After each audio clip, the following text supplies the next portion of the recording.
আওয়ামী লীগের অফিস কি খোলা উচিত না? খুলবে না, সারা জীবন বন্ধ থাকবে, আজীবন বন্ধ থাকবে। শুধু জামাতে ইসলাম রাজনীতি করবে, বিএনপি রাজনীতি করবে, আর কেউ রাজনীতি করবে না, তাই না? এটা তো উচিত না। আস্তে আস্তে সব স্বাভাবিক করতে হবে। এই যে 21শে ফেব্রুয়ারিতে গত বছর সাংস্কৃতিক মনা মানুষগুলো এখানে আসেনি, গত বছর আসতে ভয় পেয়েছে। এই বছর কিন্তু সাংস্কৃতিক মনা ব্যক্তিরা একটু একটু আসা শুরু করেছে। এটাই একটা পরিবর্তন, ঠিক আছে? শুধু ধর্মভিত্তিক গোষ্ঠীর উপরে দায়িত্ব চলে যাওয়ার ফলে একটা যে নেতিবাচক প্রভাব পড়ে, তা সেখান থেকে এইবার একটু লিবারেল জায়গা থেকে এবং সত্যিকারের বহু ধর্মীয় চর্চা একটা লিবারেল সরকারের সময়েই সম্ভব। এবং দেখুন, যদি জামাতের হাতেই দায়িত্ব চলে যেত একটা ধর্মীয় সংগঠন হিসেবে, ধরলাম তারা সঠিক ধর্মীয় সংগঠনই, তারা হেফাজত বা অন্যান্য ধর্মীয় যে আচার আছে, পদ্ধতিগত বিষয় আছে, তাদেরকে তারা সহ্য করতো, তাদেরকে তারা সঠিক রাখতো। তার মানে একটা লিবারাল গভর্নমেন্টের কাছে জামাত যেরকম নিরাপদ, হেফাজতও এরকম নিরাপদ, তেমনি খিলাফত আন্দোলন বা অন্যান্য অপরাপর যারা আছে তারাও নিরাপদ, কওমিরাও নিরাপদ, আবার হলো আলিয়া মাদ্রাসা তারাও নিরাপদ, ঠিক আছে? এইটাই আওয়ামী লীগের ভবিষ্যৎ রাজনীতি খুবই ভালো এবং সূর্য উঠছে, চকচকা আবহাওয়া, আমি দেখছি তাদের ভালো আছে।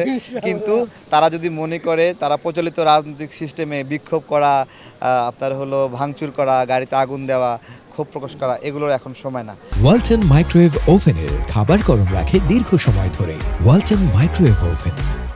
তাদেরকে বলবো তারা অফিসগুলো খুলতে পারছেন, বর্তমান সরকার সেই জায়গাতে স্পেস দিচ্ছেন, বর্তমান সরকার একটু একটু স্পেস দিচ্ছেন, সেই স্পেসটা পেয়ে তারা যেন অতীতের ভুলগুলো সংশোধন করে, একটা সুন্দর বাংলাদেশ বিনিময়ের জন্য সাহায্য করে।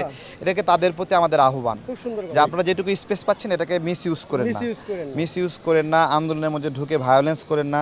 আপনারা অনেক ভুল করছেন, অনেক বড় ভুল। এত বড় ভুলের পরে আপনাদের রাজনীতির জায়গাটা আপনারাই পাচ্ছেন না, আপনারাই ভয়ে আসছেন না কেন বলেন? আপনারা ভয় পাচ্ছেন কেন? তার মানে ভয় পাওয়ার মতো কাজ আপনারা করছেন, এইটুকু আকাম করছেন না, তাই না? মানুষ কি মারা গেছে না? মানুষ তো মারা গেছে। আমরা পার্থক্য করি, তুলনা করি কিসের সাথে? অন্য একটা পক্ষের সাথে, অন্য একটা ঘটনার সাথে, যে এখানে জামাত ইসলাম রাজনীতি করছে, যারা বড় একটা গণহত্যার সঙ্গে জড়িত, যারা ধর্ষণের সঙ্গে জড়িত, এবং তার ব্যাপকতা কতটুকু?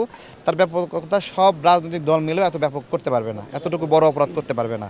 সেই প্রক্রিয়ায় আমরা তুলনা করি যে ওরা যেহেতু করছে, আওয়ামী লীগ রাজনৈতিকভাবে ভুল করছে, তাদের যারা নির্দোষ আছে তারা রাজনীতি করুক, এটা আমাদের চাওয়া। যে নির্দোষ মানুষগুলো, আমরা কখনোই কোনো খুনির রিকনসিলেশন চাই না। একজন খুনির কোনো হত্যার কোনো মাপ হয় নাকি? এটা বিচার হয়, ঠিক আছে? কোনো খুনি বিচার ছাড়া মাঠে রাজনীতি করবে, এটা আমরা কোনো সময় চাই না, কোনো সময় চাই না। আমরা নির্দোষ নিরপরাধ মানুষগুলোর স্বাধীন বিচরণের অধিকার চাই।